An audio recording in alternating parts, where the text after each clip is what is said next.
Welcome to Diaries of a VR Simracer, Episode 3. As you can see, things get interesting during this one. I am trying a post-processing stabilisation effect on the VR recording, so please leave a comment with your thoughts. A terrible qualifying session resulted in off-tracks on both my laps, so starting P24, I am not holding out much hope for a good result in top split. A reasonable jump as the lights go out, but I decide to back off into turn 1, as my tactic for the race is one of survival and picking up places through the mistakes of others. The appropriately named spinel gives me my first position back on the exit of turn 1.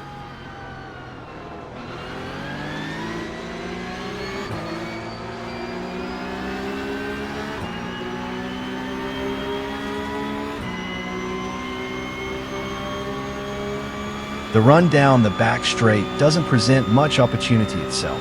I somewhat oddly decide the best place to go in the hairpin is on the outside. Looking back, I'm not sure why I thought that was a good idea. Luckily, no one causes any chaos and I pick up 2 places by the time we exit the corner, despite being pushed out to the curb. 3 wide ahead presents another opportunity and another 2 places come to me as they clash.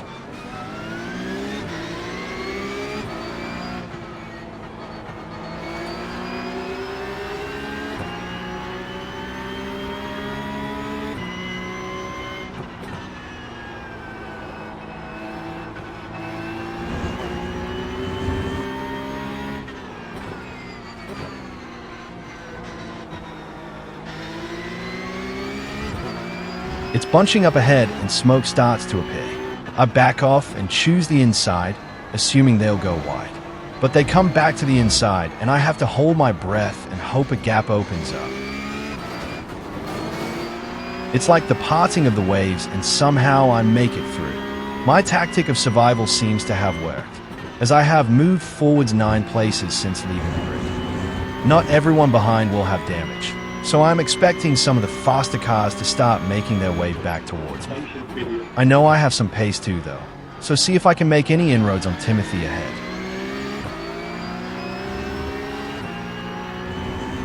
Chaos again, but this time in my mirror, as merry as spins, slowing Francisco in the process and giving me a decent gap behind.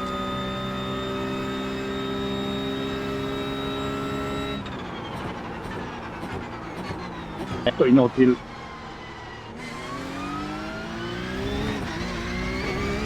terrible exit from the hairpin is not going to help keep pace with those in front, but the gap behind back to Klaus is still okay.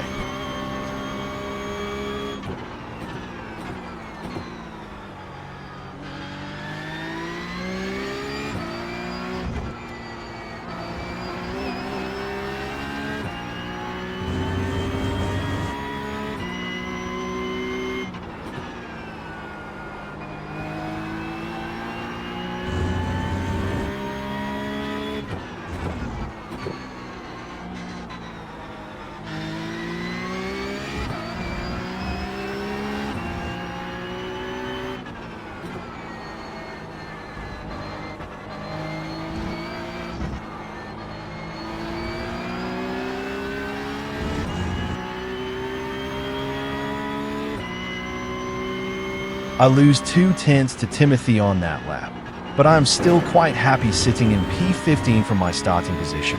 I won't actually have an iRacing change if I finish here.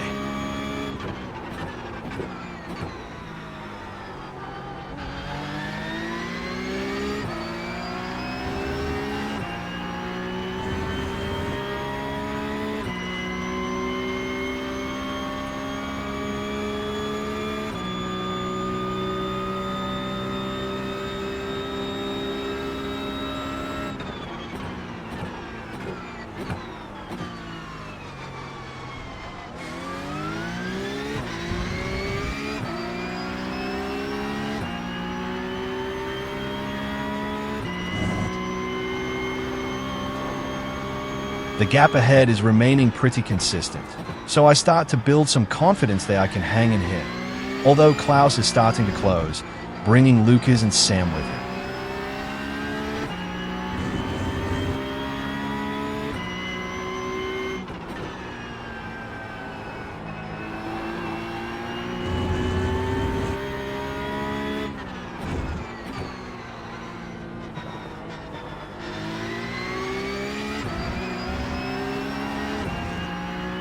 Cadence is running wide ahead, so maybe my positions gained will go into double figures. Unfortunately, there is contact with Timothy and I gain a further 2 to move into 13th.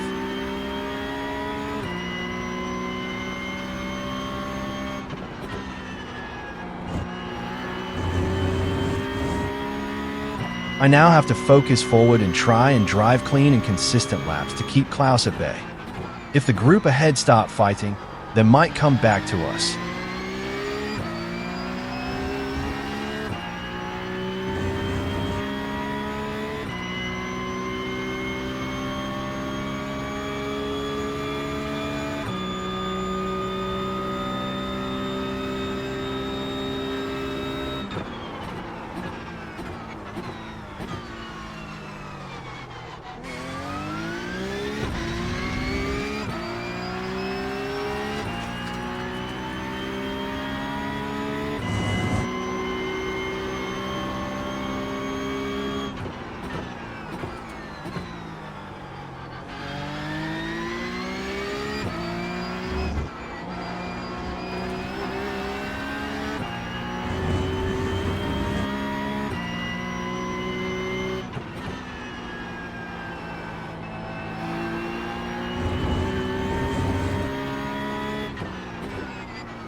The next few laps are pretty uneventful, with Klaus taking a 10th of 2 here and they're out of my to slowly close it. We'll jump forward to the end of lap 9, where we get the next bit of action.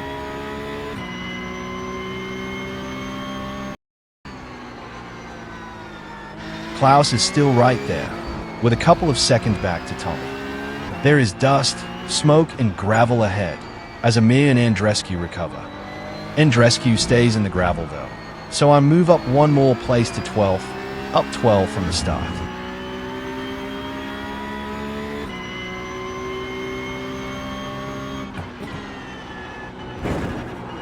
A really silly error means I get a slowdown penalty from cutting too much of turn 1. I try and work out the best way to bleed this off and not lose too much actual time. I lift and coast into turn 2 and then end up having to blend out the throttle down the straight, slotting back in just behind Klaus.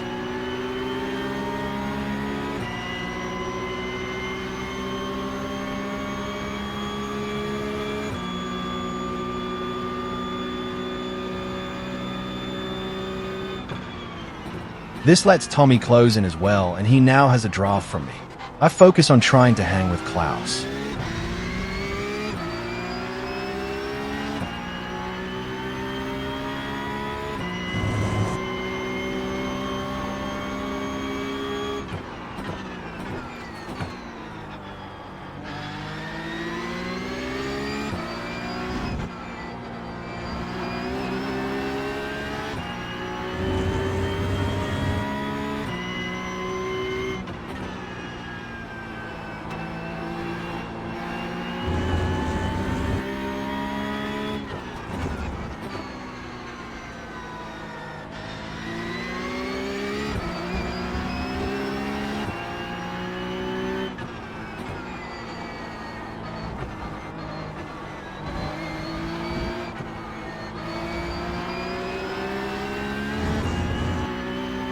By the end of the lap, the gaps ahead and behind are both half a second, so I am able to maintain Klaus's pace, at least for now.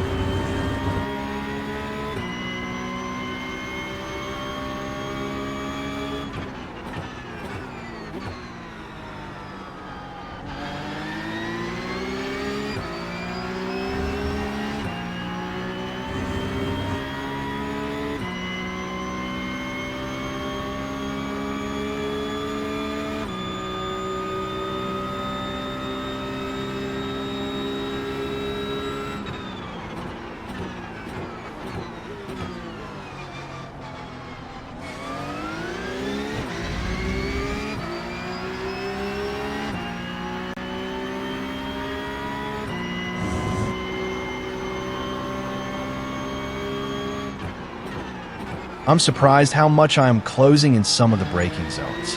I guess there might be an opportunity to make a move later if I can stick with him. but Tommy is starting to fill my mirrors. He's not shown any signs of making a dive yet, though.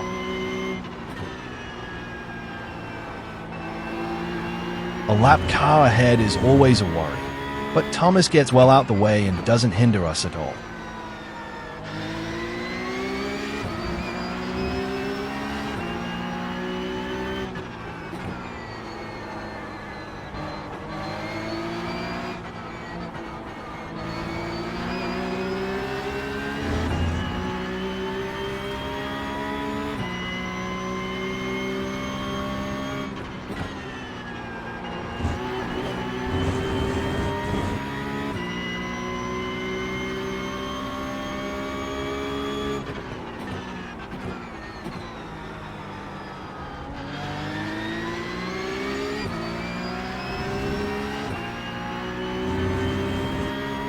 Klaus always has a better turn 2 and run onto the straight, which means I am not able to use the draft to have a chance of a move into the hairpin. Thankfully, Tommy doesn't get a great exit, so I don't have to go defensive.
We are now just trading lap times, with the gap fluctuating by a tenth or so each lap.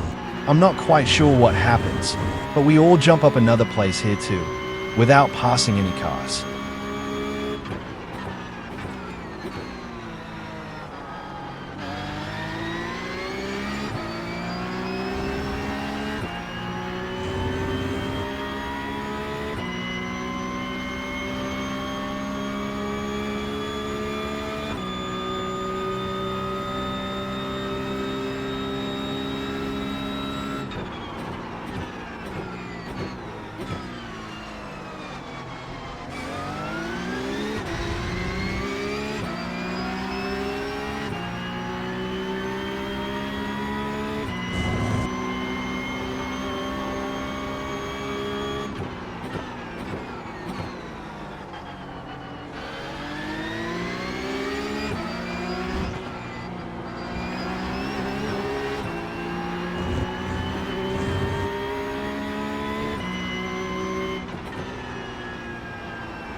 Klaus has pulled out a little more now, and Tommy is now right behind me. Looking at the relative, the next pack are closing in again too. With 2 to go, my focus is now starting to be behind and not ahead, and that is letting Klaus get further and further away.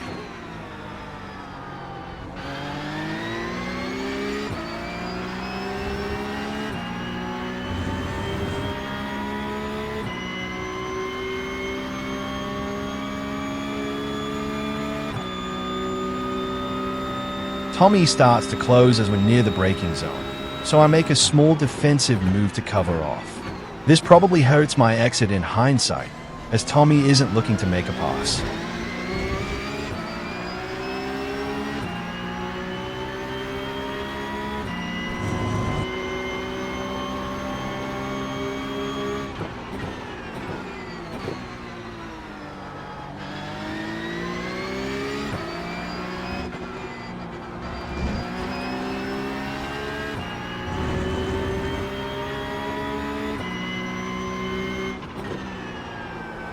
I missed the apex as we enter the stadium section, but thankfully Tommy doesn't get a run into Sack's curve.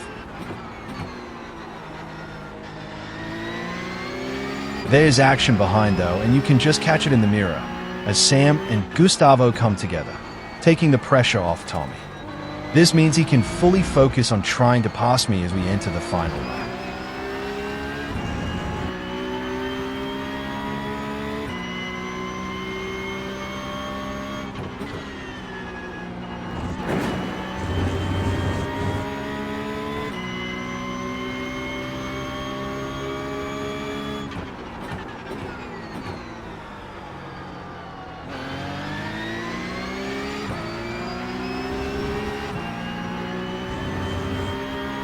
Tommy is the closest he has been as we go on to the straight, so I do need to protect the inside as we brake for the hairpin.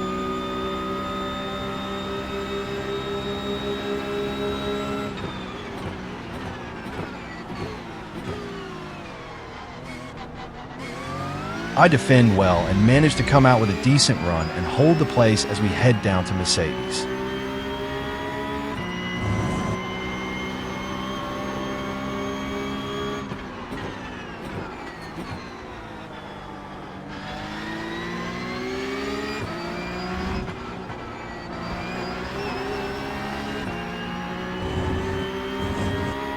As we enter the stadium section for the final time, I've managed to get enough of a gap to not need to defend. Just keeping it neat and tidy should see me keep P12 to the end now.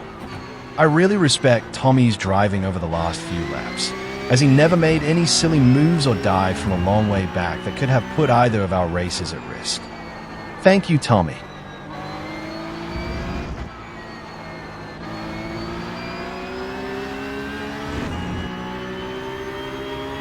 I crossed the line in 12th, but unbeknown to me, Klaus has a black flag penalty on the last lap and is docked down to P60. So I end up in 11th, gaining 13 positions from my grid position and 31 iRacing. If you want to see more videos, please like and subscribe to Diaries of a VR Simracer. I'm always happy to hear feedback and comments, so please do let me know if there is anything else you want to see and how the stabilized footage worked.